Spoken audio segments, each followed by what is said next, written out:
Hello everyone, welcome to সঙ্গী সাথী পাঠশালা। আজকে আমরা ক্লাস 12-এর থার্ড সেমিস্টারের হিস্ট্রি নিয়ে আলোচনা করব। প্রথম অধ্যায় পর্যটকদের চোখে ভারতবর্ষ। এখান থেকে বেশ কিছু গুরুত্বপূর্ণ প্রশ্ন আজকে আলোচনা করে এখানে আমরা চ্যাপ্টারটি এন্ড করতে চলেছি। প্রথম প্রশ্ন হলো, কিতাব উল হিন্দ কার লেখা? আল বেরুনির লেখা। আল বেরুনি কোন দেশের লোক ছিলেন বা কোন দেশ থেকে এসেছিলেন? পারস্য থেকে এসেছিলেন। আল বেরুনি ভারতে কোন শাসকের সময় আসেন? আল বেরুনি মোহাম্মদ গজনির সাথে ভারতে এসেছিলেন।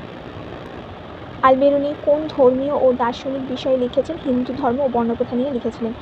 ইবন বতুতা কোন দেশের নাগরিক ছিল? মরক্কো। ইবন বতুতা কোন শাসকের সময় ভারতে আসেন? মোহাম্মদ বিন তুঘলকের আমলে।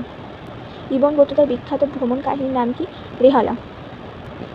ইবন বতুতা দিল্লিতে কী পদে নিযুক্ত ছিলেন? কাজী পদে নিযুক্ত ছিলেন। মার্কো পোলো কোন দেশের থেকে এসেছিলেন? ইতালি থেকে এসেছিলেন। বা মার্কো পোলো কোন দেশের নাগরিক ছিলেন? ইতালির নাগরিক ছিলেন। মার্কো পোলো ভারতের কোন অংশে ভ্রমণ করেন? দক্ষিণ ভারত বা পাণ্ড্য-রাজ্য। আল মাসুদি কোন শতাব্দীতে ভারতে আসেন? 10ম শতাব্দীতে। আল মাসুদি কোন দেশ থেকে ভারতে এসেছিল? আরব দেশ থেকে। নিকোলা কন্টি কোন দেশের পর্যটক ছিলেন? ইতালির। নিকোলা কন্টি কোন রাজ্যের বিবরণ দেন বা তার লেখা থেকে কোন রাজ্যের বিবরণ আমরা পাই? বিজয়নগর। দক্ষিণ ভারতের বিজয়নগর। আব্দুল রজ্জাক কোন দেশের নাগরিক ছিলেন? পারস্য।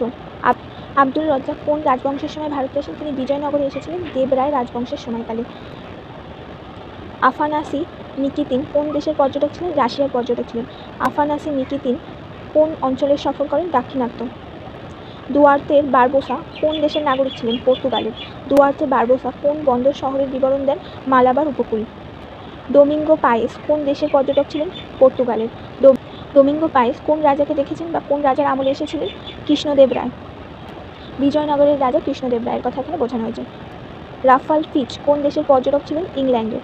রাফাল ফিচ ভারতের কোন সম্রাটের সময় আসেন? আকবরের সময় এসেছিলেন। ফাসুয়া বার্নিয়ার কোন দেশের পর্যটক ছিলেন? ফ্রান্সের। ফাসুয়া বার্নিয়ার কোন দেশের পর্যটক ছিলেন? ফ্রান্স বা ফরাসি। ফ্রান্সের পর্যটক ছিলেন। বার্নিয়ার ভারতের কোন শাসকের সময় আসেন? শাহজাহান ও আওরঙ্গজেবের সময় পর্বে। বার্নিয়ার ভারতের কোন প্রথার সমালোচনা করেছিলেন? জমিদারি প্রথার সমালোচনা করেছিলেন। জা বাতিস্তা তাভারনিয়ের কোন দেশের পর্যটক ছিলেন? তিনিও ফ্রান্সের পর্যটক ছিলেন। তাভারনিয়ের ভারতের কোন সম্পদের উপর লিখেছিলেন? হীরা জহরতের উপর লিখেছিলেন। নিকোলা মানুচি কোন দেশের পর্যটক ছিলেন? ইতালির পর্যটক ছিলেন। নিকোলা মানুচি ভারতে কত বছর ছিলেন? প্রায় 50 বছর ছিলেন। মানুচি কোন মুঘল সম্রাটের দরবারে ছিলেন? ঔরঙ্গজেবের। নিকোলা মানুচি ভারতে কত বছর ছিলেন? এটা আগেই বলা হয়েছে, 50 বছর ছিলেন। কাদের লেখা থেকে আমরা বিজয়নগরের তথ্য পাই? আব্দুল রজ্জাক ও ডোমিঙ্গো পায়েস। হাম্পির সৌন্দর্য বর্ণনা কে করেছিলেন? আব্দুল রজ্জাক। আল বেরুনি কোন বিজ্ঞানভিত্তিক বিষয়ে লিখেছিলেন? বিজ্ঞান, জ্যোতির্বিজ্ঞান ও গণিত। এবং তোমরা দেখবে যে আল বেরুনি তার রচনায় বলেছেন যে ভারতীয়রা বিশেষত জ্যোতির্বিজ্ঞান নিয়ে চর্চায় বিশেষ আগ্রহী ছিলেন সেই সময়। এরপরের প্রশ্ন হচ্ছে, ইবন বতুতা কোন শহরে কাজ করেছিলেন? দিল্লি শহরে। কিসের জন্য ইবন বতুতা বিখ্যাত? তার ভ্রমণ বৃত্তান্ত ও রেহলা নামক গ্রন্থের জন্য। ফ্রাসোয়া বার্নিয়ার কোন ইউরোপীয় রাজাকে চিঠি লিখেছিলেন? ফ্রান্সের রাজা চতুর্দশ লুই।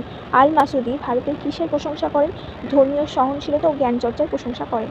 কোন পর্যটক ভারতের নারীদের স্বাধীনতার কথা উল্লেখ করেছিলেন? Marco polo.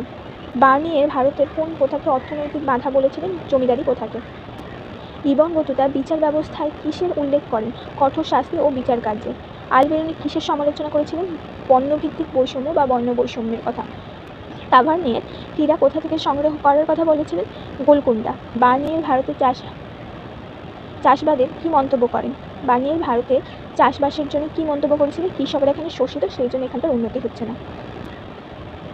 কোন পর্যটক ভারতীয় শৌচাগারের ব্যবস্থার কথা উল্লেখ করেছিলেন? তার রচনা ইবন বতুতা। আফানাসি নিকিতিন ভারতীয় নারীদের কি বলেছেন? স্বাধীন ও কর্মঠ। ডোমিঙ্গো পায়েস ভারতের সেনাবাহিনী সম্পর্কে কি বলেছেন? সুসংগঠিত ও শক্তিশালী সেনাবাহিনীর কথা বলেছেন। রাফাল ফিচ কোন পেশার সঙ্গে যুক্ত ছিল? ব্যবসা। আল বেরুনি হিন্দু ধর্মের কোন দিক নিয়ে আগ্রহী ছিলেন? দর্শন ও পূজা পদ্ধতি নিয়ে আগ্রহী ছিলেন। ইবন বতুতা কোন ধর্মের অনুসারী ছিলেন? ইসলাম। বার্নিয়ের কার আমলে অসহিষ্ণুতা লক্ষ্য করেন? বার্নিয়ের কার আমলে ধর্মীয় অসহিষ্ণুতা লক্ষ্য করেছিলেন? ঔরঙ্গজেবের আমলে, মুঘল সম্রাট ঔরঙ্গজেবের আমলে। মার্কো পোলো ভারতের কোন ধর্ম প্রধান শহরের কথা বলেছিলেন? কাঞ্চিপুরম।